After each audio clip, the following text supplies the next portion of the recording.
kita beri kemuliaan buat Tuhan Yesus. Katakan terima kasih Tuhan. Katakan terima kasih Tuhan. Engkau baik, sungguh baik kepada kami. Makasih ya Abba. Makasih ya Bapa, terima kasih. Terima kasih Bapa. Sekarang berfirmanlah kepada kami. Taruh perkataan firman-Mu dalam mulut dan bibir hamba-Mu itu disampaikan. Berdaulatlah atas setiap kami ya Tuhan. Terima kasih, makasih Abba. Terima kasih. Terima kasih Tuhan. Terima kasih. Kami mau duduk diam di hadirat-Mu untuk mendengarkan perkataan firman-Mu. Di dalam nama Tuhan Yesus. Sama-sama kita katakan amin. Kita beri kemuliaan sekali lagi buat Tuhan Yesus. Puji Tuhan, silakan duduk jemaat yang dikasih Tuhan. Terima kasih teman-teman WL Singers. Pemusiknya boleh stay ya. Supaya kita bisa tetap terus menyembah Tuhan. Saudara bersukacita hari ini. Kalau saya dengar dari tadi sih sukacitanya luar biasa. Sampai more terus ya. Ya ini memang minggu yang terakhir jadi kita semua excited. Kita tuh wah rasanya melihat bagaimana kebaikan Tuhan sepanjang tahun. Banyak hal yang terjadi. Banyak perkara kita lewati. Tapi di atas semuanya kita bisa berkata Tuhan Yesus baik. Tuhan Yesus baik. Tuhan Yesus baik buat Anda, buat saya.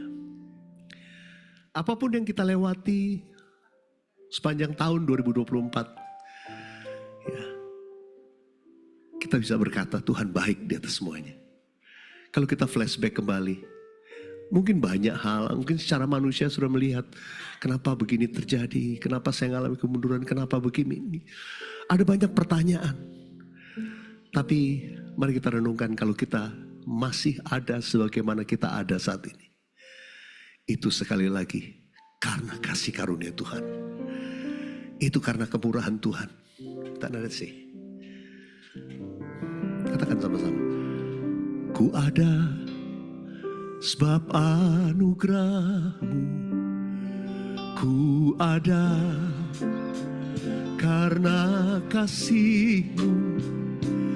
Tuhan Yesus, ku berterima kasih buat kasih rahmat-Mu. Sekali lagi, ku ada sebab anugerah-Mu. Amin. Ku ada karena kasih-Mu. Tuhan Yesus, ku berterima kasih buat kasih rahmat-Mu. Terima kasih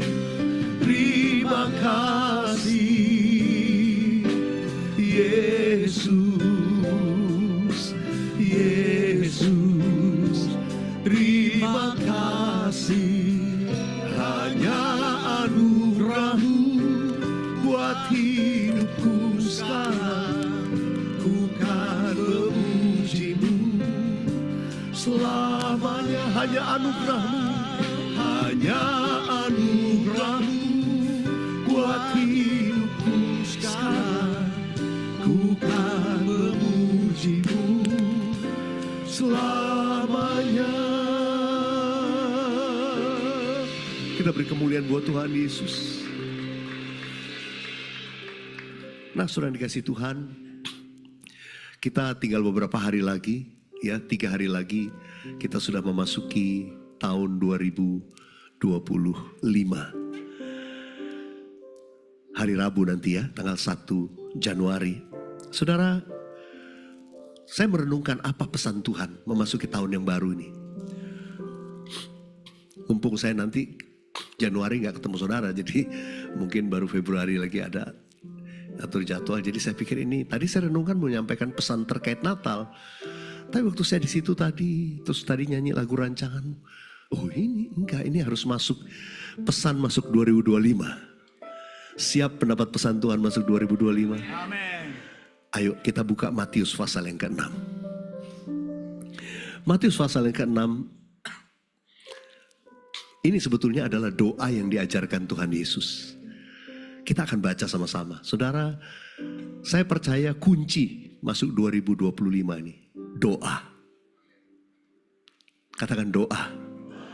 Dunia gonjang-ganjing, serba ketidakpastian, semua. Di dalam berbagai sektor ekonomi, sosial, politik, keamanan, dan juga situasi alam secara global. Semua nggak menentu. Banyak hal ancaman mungkin sedang terjadi. Tapi di atas semuanya Tuhan cuma beritahu, 2025 banyak doa. Katakan amin. Nah karena itu saya mau ajak kita baca ketika Tuhan Yesus mengajarkan kalau kamu berdoa. Ya, Matius pasal yang ke-6 mulai ayat yang ke-9 sampai ayat yang ke-13 kita baca. Sudah? 1, 2, 3. Karena itu berdoalah demikian. Bapa kami yang di sorga, dikuduskanlah namamu, datanglah kerajaanmu, jadilah kehendakmu di bumi seperti di sorga. Berikanlah kami pada hari ini makanan kami yang secukupnya, dan ampunilah kami akan kesalahan kami, seperti kami juga mengampuni orang yang bersalah kepada kami. Dan janganlah membawa kami ke dalam pencobaan, tetapi lepaskanlah kami daripada yang jahat. Karena Engkaulah yang mempunyai kerajaan dan kuasa dan kemuliaan sampai selama-lamanya. Amin. Ini doa yang diajarkan Tuhan Yesus. Ada beberapa hal saya mau ajak kita renungkan. Tuhan bilang kalau kamu berdoa, berdoalah demikian. Hal yang pertama, Bapa kami yang di surga. Kalau saudara doa, percayalah doa kita itu kepada Bapa kita. Bapa itu fungsinya di dunia ini menyediakan buat anak-anaknya. Menjamin kehidupan anak-anaknya, itu fungsi Bapa yang sesungguhnya. Menjamin bahwa anak-anak kita terpelihara, ada makan, ada perlindungan. Karena itu ini gambaran yang Tuhan bilang kepada kita. Waktu kita berdoa, berdoalah kepada pribadi yang saudara imani dia adalah Bapa kita. Secara umum kita menyebut dia Allah, dia Tuhan. Semua agama juga nyebut yang sama. Tapi saya beritahu saudara, cuma ada satu pengajaran di muka bumi ini yang mengajarkan hubungan umat dan Allahnya sedemikian sehingga umatnya bisa memanggil Allahnya Bapa. Itu hanya ada dalam kekristenan. Yang mengerti katakan amin. Itu hanya ada karena Yesus mati buat saudara dan saya. Alkitab berkata barang siapa percaya kepada Yesus, percaya dia yang sudah mati dan bangkit untuk kita. Barang siapa percaya kepada Yesus, dia beroleh kuasa untuk menjadi anak-anak Allah. Karena itu saudara, kita jadi anak Allah, disebut anak. Itu karena iman kepada Yesus Kristus yang sudah mati dan bangkit bagi kita. Dia membuka jalan, dia yang sulung, sehingga kita juga disebut anak-anak Allah. Dalam kitab Roma dikatakan oleh Roh Kudus yang ada dalam kita, kita bisa berseru memanggil dia, ya Aba, ya Bapa. Pastikan saudara dan saya mengerti dan menyadari, kalau kita doa kepada pribadi Bapa. Bapa itu sayang sama anaknya. Bapa itu pasti memberikan apa yang diperlukan oleh anak-anaknya. Bapa itu tidak akan membiarkan anak-anaknya telantar. Karena itu pastikan 2025 hubungan kita dengan Bapa itu adalah hubungan yang baik dan indah. Amin. Karena itu dilanjutkan dengan perkataan, dikuduskanlah namamu. Dikuduskanlah namamu. Kalimat ini sebenarnya bicara tentang penyembahan, menguduskan Tuhan. Hallowed be thy name. Kita menguduskan nama Tuhan, menghormati dia. Inilah yang namanya bagian daripada doa, nggak doa tapi penyembahan. Kita menghormati dia. Dengan cara apa? Kita menguduskan diri. Untuk bisa dalam hubungan itu Alkitab berkata gini, kuduslah kamu sebab aku kudus, kata Tuhan. Jadi barang siapa menghampiri dia, maka kita juga harus menguduskan diri. Nah ada beberapa hal. Waktu kita berdoa tadi yang pertama, kita tahu hubungan kita dengan Bapa. Yang kedua, kita menguduskan nama Tuhan. Artinya kita menguduskan diri dan menghormati dia. Yang ketiga dikatakan di ayat yang ke-10. Datanglah kerajaanmu. jadilah kehendakmu di bumi seperti di sorga. Saya sudah baca di berbagai tulisan doa Bapa kami dalam berbagai versi, nggak pernah kebalik, selalu pasti datanglah kerajaanmu dulu, baru jadilah kehendakmu. Thy kingdom come and thy will be done on earth as it is in heaven. Datanglah kerajaanmu, jadilah kehendakmu di bumi seperti di surga. Saudara, sekali lagi datanglah kerajaanmu. Itu betul-betul mengundang hadirat Tuhan dalam hidup kita. Otoritas ilahi atas hidup kita. Lalu kita berkata, and thy will be done. Kalau engkau adalah raja dalam hidupku, maka kehendakmu yang jadi. Katakan sama-sama saya, kehendak Tuhan yang jadi. Saudara, selama kerajaan Allah nggak memerintah atas hidup kita, kita selalu masih pengennya mau kita yang jadi. Saya ulangi, ketika kita nggak surrender, kita nggak berserah, kita nggak minta kerajaanmu datanglah, itu artinya gini, kita dikuasai oleh kebenaran-kebenaran Allah. Makanya Alkitab Tuhan mengajarkan, cari dahulu kerajaan Allah dan kebenarannya, maka semua akan ditambahkan kepadamu. Cari kerajaan Allah. Saudara, kalau kita banyak di hadirat Tuhan, kita mencari kebenaran ilahi, maka kehendak Tuhan nanti yang terjadi, bukan kehendak kita. Tapi kalau kita hubungannya sama Tuhan, kita jauh, kita di luar hadiratnya. Kita gak mengundang kerajaannya dalam hidup kita. Maka terlalu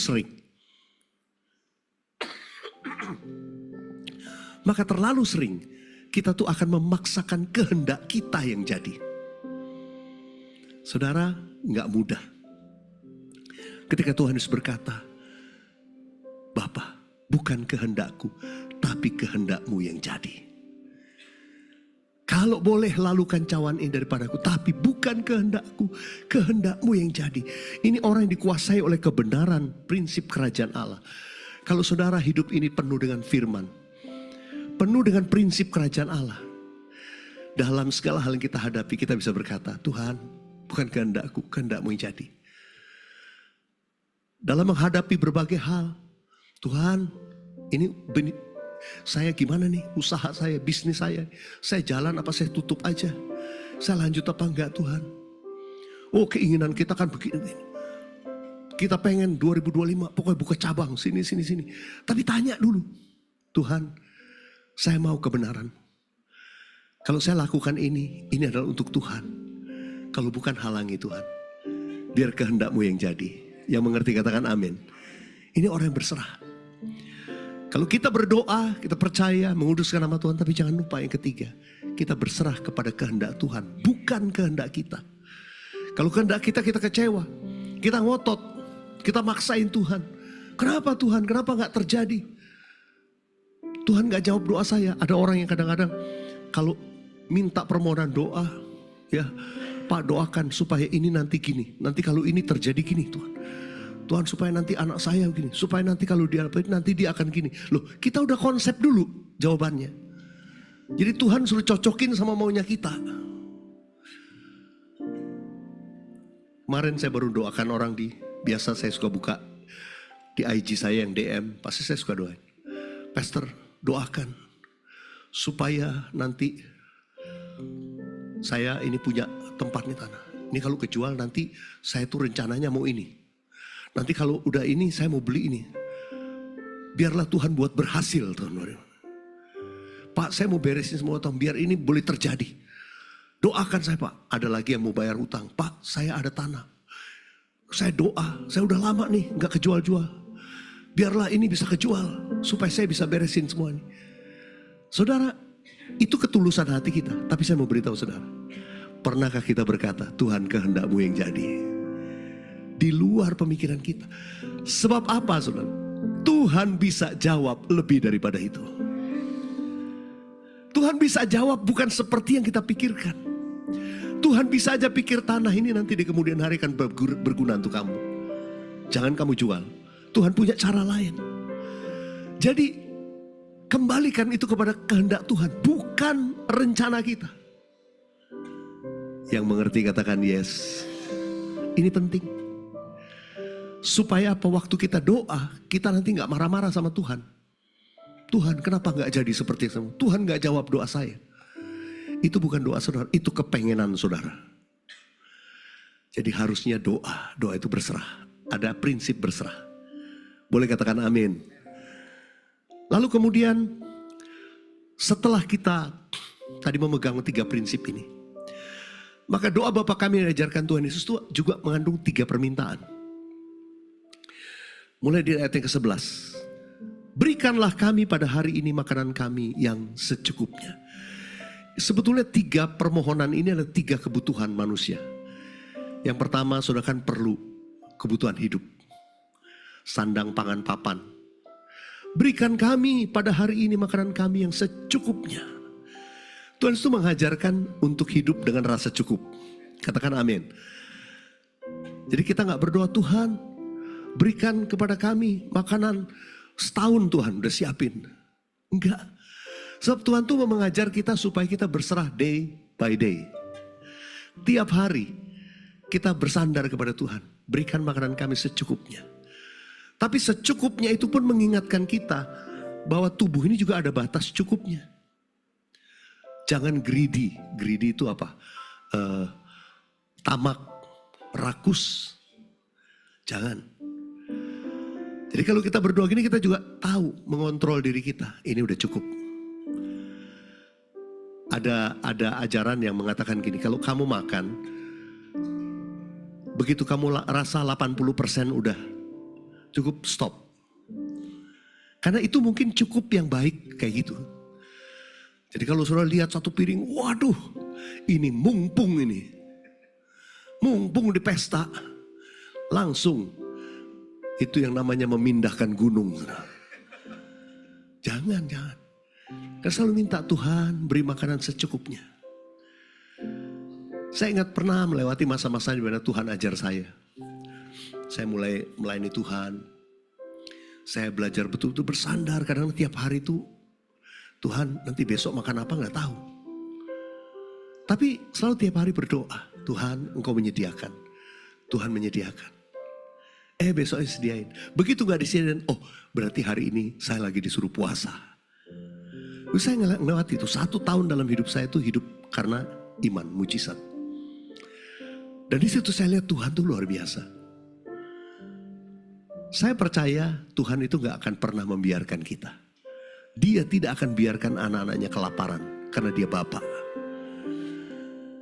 Tapi kita harus juga belajar mengerti sampai batasan cukup itu tadi. Saya mengerti prinsip yang namanya kelimpahan. Saudara tahu kelimpahan itu artinya kalau saudara ada gelas diisi, kelimpahan itu tumpah. Kelimpahan itu adalah tumpahnya itu bukan buat kita. Saudara nangkap yang saya maksud? Jadi kalau orang disebut kelimpahan, berarti orang yang buat dia udah cukup, dia mesti kasih buat orang lain juga. Jadi tanda orang yang dikatakan mengalami kehidupan kelimpahan, itu kalau dia jadi berkat buat banyak orang. Karena buat dia udah cukup. Nah cukup itu relatif. Ada orang segini cukup, ada orang yang segini belum merasa cukup. Ada orang segini cukup, begitu dikasih lebih, oh berarti ini saya mesti berkati yang lain. Sebagian ditabung, sebagian diberkati yang lain. Saudara, mari kita belajar 2025 ini. Mengerti prinsip ini. Supaya apa? Hidupmu diberkati. Tuhan tuh ingatkan 2025 kita juga harus bijak. Hidup bijaksana. Saudara, ya dari pemerintah pun diberikan arahan. Ya, memang agak berat. Ya, apalagi dunia ekonomi, bisnis, jualan, retail segala macam tuh lagi. Karena orang di mana-mana juga nahan dalam berbagai bidang. Tapi sudah dikasih Tuhan, saya sangat yakin Bapa di surga pasti pelihara kita. Yang percaya katakan amin.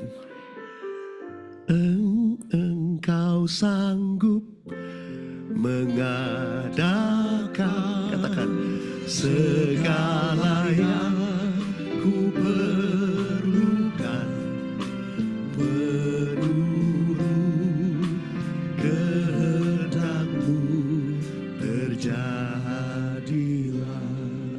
Yang percaya katakan amin. Permohonan yang pertama adalah kebutuhan hidup. Tapi permohonan yang kedua yang menjadi kebutuhan manusia. Dikatakan ayat 12. Dan ampunilah kami akan kesalahan kami seperti kami juga mengampuni orang yang bersalah kepada kami. Dalam hidup ini kita bukan cuma perlu makan, minum, sandang, pangan, papan. Tapi yang kedua, kita perlu pengampunan. Dalam hidup ini perlu pengampunan. Saya sebentar akan berbicara khusus tentang pengampunan. Karena itu saya lompat dulu ke permohonan yang ketiga. Di ayat yang ke-13. Dikatakan, dan janganlah membawa kami ke dalam pencobaan, tetapi lepaskanlah kami daripada yang jahat. Apa yang menjadi kebutuhan utama kita? Yang pertama tadi, kebutuhan hidup, makan, minum, pakaian. Yang kedua, pengampunan. Yang hanya bisa kita terima dari Tuhan. Yang ketiga, perlindungan. Kita butuh perlindungan. Jauhkan kami dari segala yang jahat. Kadang-kadang kita menghadapi dalam hidup ini kita nggak tahu. Kalau saya kesini, apa yang bisa terjadi? Tapi saya percaya kalau kita terus pegang janji Tuhan sesuai dengan Mazmur 91. Orang yang duduk dalam lindungan yang maha tinggi dan bermalam dalam naungan yang maha kuasa akan berkata kepada Tuhan, tempat perlindunganku dan kubu pertahananku, Allahku yang ku percayai. Orang kita banyak tinggal di hadirat Tuhan, saudara akan ada dalam perlindungan Tuhan. Karena itu saudara tiap-tiap hari jangan lupa. Kalau sudah hafal Mazmur 91, kutiplah mungkin 1-2 ayat. Ucapkan itu buat keluargamu. Ya, kalau 16 ayat itu banyak, ya paling enggak 2 ayat di awal, 2 ayat di akhir, sudah hafalin supaya perkatakan. Sehingga saya percaya waktu kita perkatakan itu, perlindungan Tuhan nyata buat keluarga kita. Boleh katakan amin. Jauhkan kami daripada yang jahat. Lepaskan kami daripada yang jahat. Jangan bawa kami ke dalam pencobaan. Saudara, dalam hidup ini banyak pencobaan. Jadi kalau saudara tahu cobaan itu bisa buat saudara jatuh, minta tolong Tuhan hindarkan saya. Saudara mungkin berkata, Pak, saya lagi di dunia bisnis, saya di pekerjaan, saya kadang-kadang ditugasin bos harus entertain orang. Gimana Pak, saya bingung Pak, saya dalam posisi ini. Doa. Doa. Berdoalah. Karena Tuhan mengajarkan doa. Tuhan, jangan bawa kami ke dalam pencobaan. Nanti bisa tiba-tiba yang udah kepepet, udah di last minute. Aduh gimana sih? Sama Tuhan tuh sudah diluputkan. Atau ada, sudah sampai situ saudara tiba-tiba sudah berkata, saya ini kayaknya harus ini. Yang tadi sudah takut dia marah. Oh iya gak apa-apa. Sudah aman. Bisa terjadi. Ada banyak saksian saya dengar anak-anak Tuhan yang mau tulus, Tuhan saya mau hidupnya benar. Saya gak mau hidup dalam dosa. Udahlah itu hidup yang lama, saya mau sungguh-sungguh. Nah, diluputkan oleh Tuhan. Saya berdoa 2025, kita dan keluarga kita ada dalam perlindungan Tuhan yang sempurna. Yang mau katakan amin. Karena itu banyak doa. Banyak doa. Nah terakhir saya menyampaikan pesan yang penting. Tadi poin yang kedua saya lompati karena ini bagi saya pesan khusus masuk tahun 2025. Kalau engkau mau diberkati masuk 2025, apa yang namanya forgiveness, pengampunan, saudara harus lepaskan. Kita dalam hidup ini butuh pengampunan. Karena itu waktu berdoa Tuhan ajarkan, ampunilah kami, seperti kami juga mengampuni orang yang bersalah kepada kami. Saudara dikasih Tuhan, ukuran pengampunan dari Tuhan turun atas kita. Itu ukurannya bagaimana kita mengampuni kesalahan orang lain. Perhatikan ayat ini. Ampunilah kesalahan kami, seperti kami juga mengampuni orang yang bersalah kepada kami. Saudara, ini perintah Tuhan.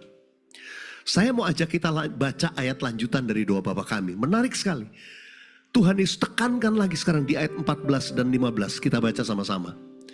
Lanjutannya ayat 14 dan 15. 3, 4. Karena jikalau kamu mengampuni kesalahan orang, Bapamu yang di sorga akan mengampuni kamu juga. Ayat 15, baca dengan keras. 3, 4. Tetapi jikalau kamu tidak mengampuni orang, Bapamu juga tidak akan mengampuni kesalahanmu. Saudara, ini pesan Tuhan yang sangat kuat Tuhan taruh di hati saya masuk 2025. Lepaskan pengampunan. Lepaskan pengampunan. Jangan bawa sakit hati, iri hati. Jangan bawa kekecewaan sama orang, jangan. Saudara, kalau mau masuk dalam lembaran yang baru di tahun yang baru, itu semua saudara mesti singkirkan. Jangan ada beban di masa yang lalu saudara bawa ke masa depan saudara, jangan. Ada orang yang terus bermasalah dalam keluarga, dalam kehidupannya, karena terus dibawa masa lalunya. Emang dulu gue begitu sih, gue dulu ngalamin ini gini-gini, makanya gue sekarang gini. Jangan gitu. Apa yang terjadi padamu hari ini, jangan katakan ini gara-gara masa lalu gue. Tuhan Yesus sudah mati buat saudara dan saya. Dia sudah menghancurkan setiap kutuk. Maka saudara dan saya harus belajar mengampuni. Yang pertama itu mengampuni kesalahan di masa lalu. Mengampuni diri sendiri di masa lalu. Jangan ingat-ingat dirimu yang dulu. Karena itu akan menghambat saudara maju ke depan. Saya ketemu dengan keluarga yang terus menghadapi masalah. Padahal menurut kita bukan masalah. Kenapa jadi masalah? Karena selalu yang dikorek masa lalu. Masa lalu.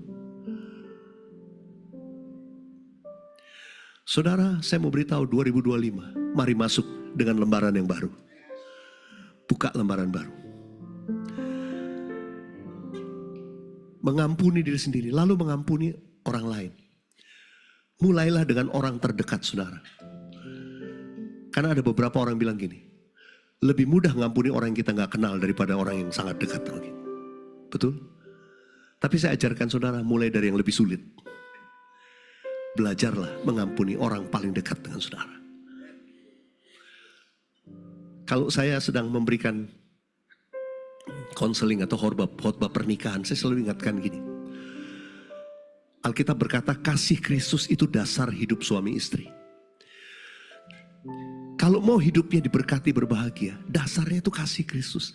Tapi apa sih cirinya orang dipenuhi kasih Kristus? Nah ini kita mesti sadar. Kalau katanya kita dipenuhi kasih Kristus, saya selalu melihat orang dipenuhi kasih Kristus punya ciri dua ini. Yang pertama, mudah mengampuni. Yang kedua, mudah minta maaf. Yang kedua, prinsipnya sebenarnya kerendahan hati. Jadi hanya orang yang rendah hati bisa minta maaf, walaupun dia mungkin gak salah. Kalau kita bisa lakukan itu, apalagi suami dan istri, gak selalu ungkit kesalahan. Emang lu dari dulu kayak gitu, emang lu turunan lu kayak gitu. Saudara dikasih Tuhan, hati-hati. Ampuni, hapus masa lalu itu. Kalau mau hidupmu berbahagia. Saudara, waktu kita dibaptis, saya selalu berkata kepada orang dibaptis, hidupmu yang lama sudah dikuburkan bersama Kristus. Dan engkau bangkit kembali dalam hidup yang baru. Saya beritahu saudara, apa yang sudah dikubur jangan dibangkitin lagi. Jangan. Itu akan menjadi momok trauma dalam hidupmu. Terus, manusia lama kita sudah selesai. Sudah dikuburkan, sudah disalibkan bersama Kristus. Sudah mati bersama Kristus. Mari lihat kehidupanmu yang baru. 2025 mari lihat. Siapa saudara di mata Tuhan. Siapa kita dalam rancangan ilahi yang besar. Jangan bilang, saya memang dari dulu goblok. Selesai ngomong gitu. Ampuni dirimu. Katakan apa yang firman Tuhan katakan. Firman Tuhan berkata begini. Engkau berharga di mata Tuhan. Firman Tuhan berkata begini. Kalau engkau mengasihi Tuhan dengan segenap hatimu, Tuhan akan membawa engkau terus naik dan tidak turun. Artinya 2025 saudara naik, gak turun. Saudara akan dibawa naik. Alkitab berkata engkau akan jadi kepala dan bukan ekor. Itu harusnya terjadi. Tapi seringkali masa lalu menghambat hidup kita. Forgiveness start from yourself. Pengampunan dimulai dari dirimu sendiri. Ampuni dirimu di masa lalu. Selesai. Lalu ampuni orang yang bersalah kepada kamu. Terlebih berkat dari ayat tadi. Mengampuni orang lain. Pak, saya udah ngampuni pak. Tapi dia gitu-gitu lagi. Aduh, saya udah ngampuni suami saya. Tapi memang gitu terus. Gimana? Saya udah ngampuni istri saya. Tapi dia nyerocos terus. Saya stres kalau dengar itu. Saudara dikasih Tuhan, ayo. Saya tuh merenungkan gini, kita kalau hidup dalam kasih karunia Tuhan, kita betul-betul sadar yang sanggup merubah sebuah habit atau seseorang itu bukan kehebatan kita. Kita cuma bisa mendoakan, cuma bisa memberi tameng, memberi pagar. Even anak-anak saudara atau pasangan saudara, kita bisa doakan. Kalau dia gini paling pagarin dikit. Kayaknya enggak deh. Gini. Nah, saudara itu, jangan segala hal kemudian menjadi masalah. Lu tuh harusnya gak bisa begini, lu harusnya begini, lu harusnya begini. Yang digurui marah. Gak mau dia. Nanti dia akan balas lagi kapan? Itu yang akan terus menerus terjadi dalam hidupmu. Tapi pengampunan menyelesaikan semua masalah. Saudara, berapa lama harus mengampuni? Berapa kali harus mengampuni? Saya tuh baru belajar sesuatu. Tuhan Yesus lahir di kota Bethlehem. Bethlehem itu dari dua kata Bethlehem, artinya house of bread, rumah roti. Tuhan Yesus memberikan gambaran rumah roti. Dan Tuhan Yesus sendiri memberikan statement, akulah roti hidup. Dan Tuhan Yesus memberikan teladan. Setiap kali kita lakukan perjamuan kudus, ingatkah kita? Kita sudah diarahkan, roti yang dipecah-pecahkan ini adalah persekutuan kamu dengan tubuh Kristus. Tuhan Yesus memberikan teladan bahwa tubuh ini dipecah-pecahkan. Dia harus mati di kayu salib. Dia harus mengorbankan untuk menebus saudara dan saya. Karena dia mengampuni dosa seisi dunia. Bread itu harus dipecah-pecahkan. Tuhan Yesus memberikan teladan. Akulah roti hidup. Saudara dikasih Tuhan, pengampunan memang kadang kita rasa sakit. Tapi gak apa-apa, ampuni. Saya menarik menemukan kalau bahasa Ibrani, nama atau apa itu ada istilahnya alfanumerik. Jadi ada bilangannya. Jadi seringkali kalau dijumlahkan itu ada bilangannya. Kata Bethlehem, itu house of bread, itu menggambarkan tubuh Kristus. Itu ada dua kata yang sama. Yang alfanumeriknya dalam bahasa Ibrani itu jumlahnya 490. Ingatkah ketika Tuhan Yesus ditanya berapa kali harus mengampuni? 70 kali 7. Saudara, saya percaya ini berbicara kesempurnaan, tapi juga berbicara kadang tubuh kita harus dipecah-pecahkan. Ini gambarannya house of bread. Kadang-kadang memang sakit, tapi harus ngampuni. Berapa banyak? Ya itu tadi, 70 times 7.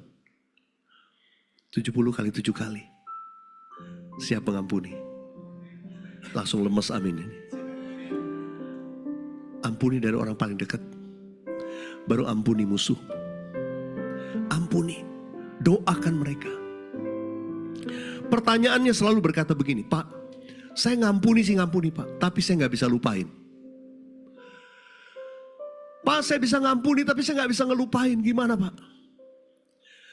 Saudara, saya beritahu, mengampuni adalah sebuah perintah dari Tuhan. Katakan perintah. Forgiveness itu adalah perintah yang harus dilakukan. Kalau gak dilakukan kita rugi sendiri. Itu perintah. Forgive, ampunilah, pakai katalah kalau bahasa Indonesia. Artinya itu perintah. Ampunilah. Dibutuhkan apa? Ketaatan. Tapi yang namanya melupakan, saya beritahu, itu kasih karunia. Kita butuh pertolongan Roh Kudus. Namanya manusia, selama saudara masih punya memori, gak mungkin lupa. Namanya manusia, kita masih otak bisa mikir, masih bisa gali memori. Gak mungkin lupa. Tapi waktu saudara dipimpin Roh Kudus memiliki kasih karunia, tiap kali ingat itu, tiap kali iblis ingat itu, lepaskan lagi pengampunan. Itu makanya 70 kali 7 kali. Tiap kali iblis ingetin lagi, lupakan. Dalam nama Yesus, aku sudah ngampuni. Dalam nama Yesus aku sudah ngampuni. Sekalipun sudah mungkin dengar, Pak. Nah, aku sudah ngampuni. Itu butuh kasih karunia, pertolongan Roh Kudus. Karena itu kalau kita ini senantiasa dipimpin Roh Kudus, pasti nanti yang keluar pengampunan. Yang keluar tuh berkat. Waktu kata-kata kasar datang kepada kita, kita punya tameng filter. Berkati orang ini. Saudara, saya percaya hidupmu 2025. Lihat, pengampunan dari Tuhan membawa saudara move on dengan kuat. Engkau akan dibawa naik dan tidak turun. Engkau akan jadi kepala dan bukan ekor. Kasih senyum kanan kiri, bilang, engkau orang yang dikasihi Tuhan. Engkau orang yang dikasihi Tuhan. Kalau saudara mampu mengampuni orang yang dekat dengan saudara, saudara akan mudah mengampuni orang yang jauh. Lebih mudah artinya. Pak, dia udah utang gak dibalikin, Pak. Gimana, Pak? Doakan dia supaya dia bisa bayar utang saudara. Aminnya kok kurang sih? Bayar utang biasanya aminnya kenceng. Ada orang utang sama saudara, Pak, dia utang, wah ini orang ini, waduh, bohwat bahasa Prancisnya. Ini udah, waduh, udah keterlaluan, Pak. Gimana, Pak? Dia pura-pura lupa kadang-kadang kalau ketemu saya, Pak. Saudara, kalau ada orang yang berutang sama saudara, lepaskan pengampunan, lalu doakan orang itu. Tuhan buka jalan supaya dia bisa bayar utang saudara. Kalau enggak, saudara akan menambah jumlah daftar musuh dalam hidup saudara. Dan akan menambah yang namanya kemarahan, kepahitan, kebencian. Kita mulai judgment. Terlalu banyak dalam hidup ini kita judge orang lain, menghakimi. Saudara, mari 2025 biar penghakiman itu haknya Tuhan. Kalaupun orang itu buat kesalahan, dia gak bayar, percayalah Tuhan bisa tutup kebutuhan saudara dengan cara yang lain. Mungkin pinjaman orang itu akan jadi tabungan saudara untuk kemudian hari. Saudara yang dikasih Tuhan, mari 2025 kita sambut seperti doa Bapa kami. Kita mau banyak doa sama Tuhan. Mujizat masih ada buat kita. Mari kita bangkit berdiri. Oh haleluya. Satu lagi, yang terakhir ini, yang terakhir. Saya selalu berkata, dalam hidup kita, ya, ini cuma sekali. Kita gak bisa ngulangin. Tapi kita mau bisa berkata begini. Melayani lebih sungguh. Katakan, melayani lebih sungguh. Tuhan lebih dahulu melayani. Tuhan lebih dulu melayani kepadaku. Melayani lebih sungguh. Mengasihi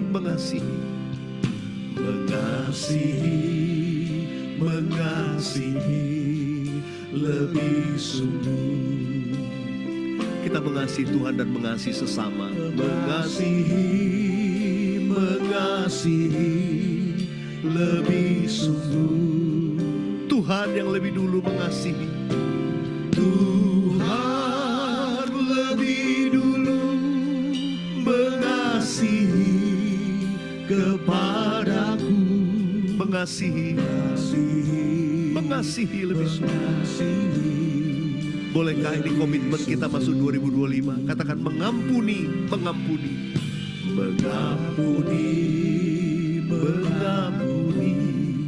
lebih sungguh. Kami mau melepaskan pengampunan. Mengampuni lebih sungguh. Oh, Tuhan lebih dulu mengampuni kepadaku. Mengampuni lebih sungguh. Saudara, saya digerakkan Tuhan mengakhiri tahun ini melepaskan pengurapan dari Tuhan. Jadi sementara kita nanti worship aja, kita menyembah, Saya melepaskan pengurapan dimulai dari hamba-hamba Tuhan terlebih dahulu, gembala dan semua pengerja. Nanti sesudah itu jemaat, kalau ada suami istri boleh suami istri gandengan. Kita berdoa supaya masuk 2025 kita semua mengasihi, mengampuni, dan dipakai untuk kemuliaan Tuhan. Mengasihi, mengasihi lebih sungguh, mengasihi, mengasihi. Silakan hamba Tuhan. Kalau ada suami istri boleh bergandengan tangan. Tuhan lebih dulu, para leader, para pekerja, kami undang untuk maju ke depan, menerima pengurapan. mengasihi lebih sungguh,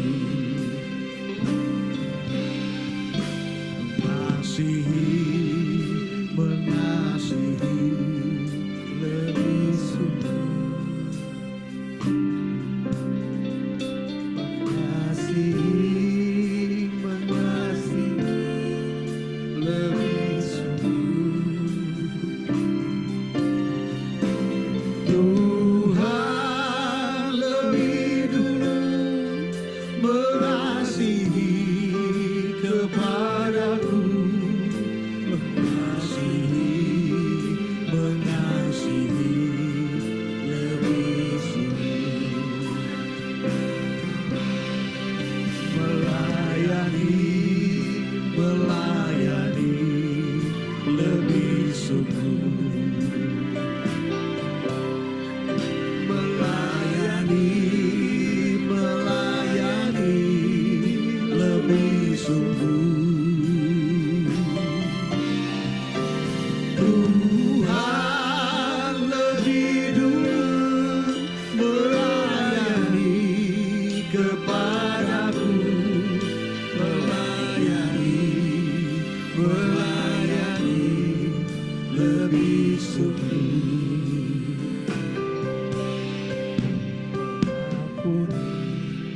Mengampuni lebih sungguh, mengampuni, mengampuni lebih sungguh. Tuhan lebih dulu mengampuni kepadaku, mengampuni.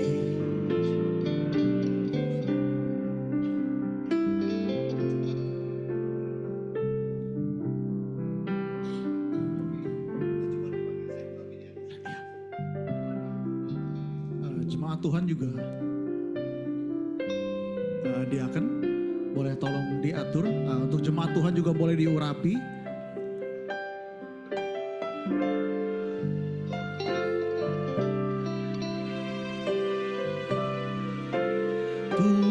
Tuhan lebih dulu mengampuni,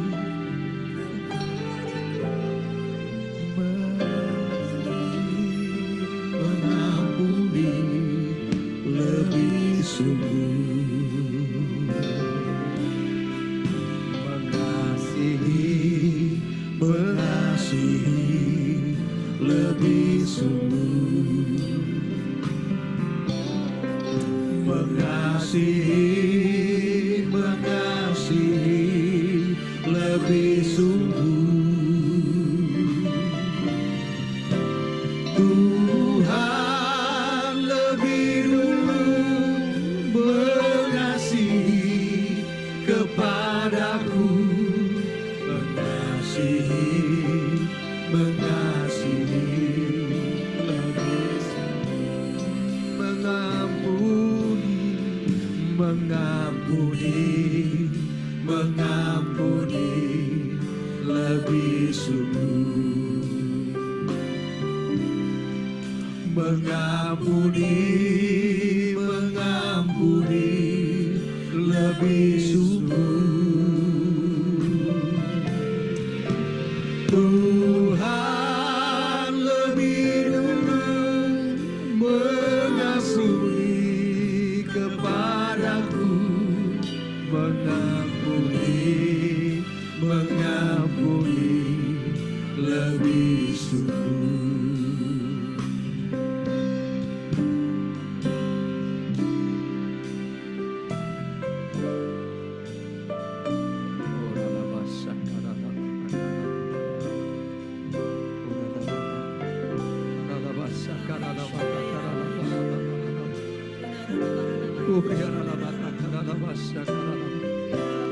Mari kita tetap dalam suasana menyembah Tuhan, Bapak Ibu.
Boleh kita bangkit berdiri sekali lagi sama-sama.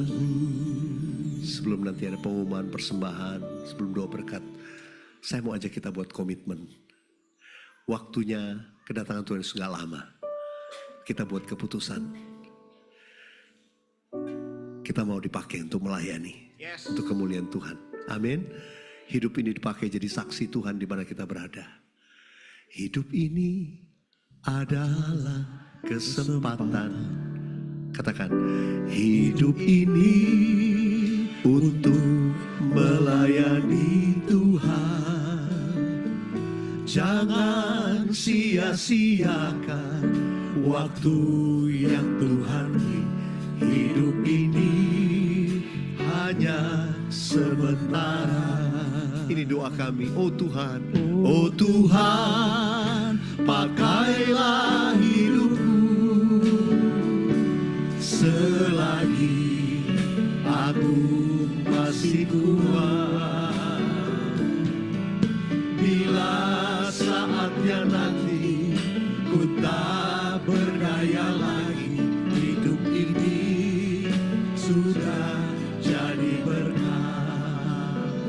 Saya biasanya bagian ini saya rubah kata-katanya. Saya rubah kata-katanya karena saya mau nanti sampai Tuhan Yesus datang tuh saya masih kuat melayani Tuhan. Amin.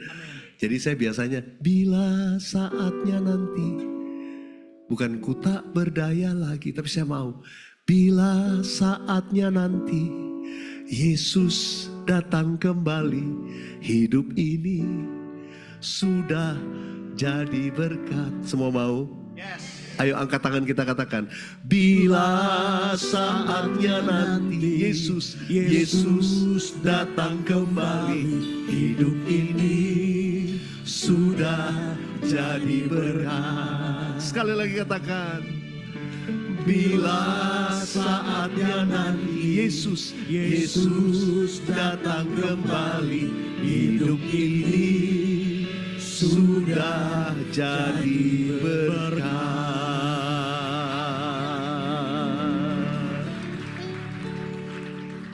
Bilang Tuhan Yesus mau pakai kamu jadi alat untuk kemuliaan Tuhan. Haleluya, haleluya. Boleh silakan duduk Bapak Ibu Saudara. Haleluya, puji nama Tuhan. Saya percaya kita semua diberkati pagi siang Ibu Saudara. Haleluya. Kita akan memberi Bapak Saudara. Di bangku Bapak Ibu Saudara ada amplop persembahan. Oh, kita mau pakai kantong persembahan. Kita akan memberi pagi siang ini Bapak Saudara. Mari sebelum kita memberi boleh tundukkan kepala sekali lagi sama-sama kita satu dalam doa. Bapa, kami bersyukur buat kebenaran firman-Mu yang disampaikan lewat hamba-Mu Pastor Weliar Tuhan, Gembala CK4 kami berdoa biar firman ditaburkan jadi berkat, bahkan memberkati setiap kami, jadi pegangan pedoman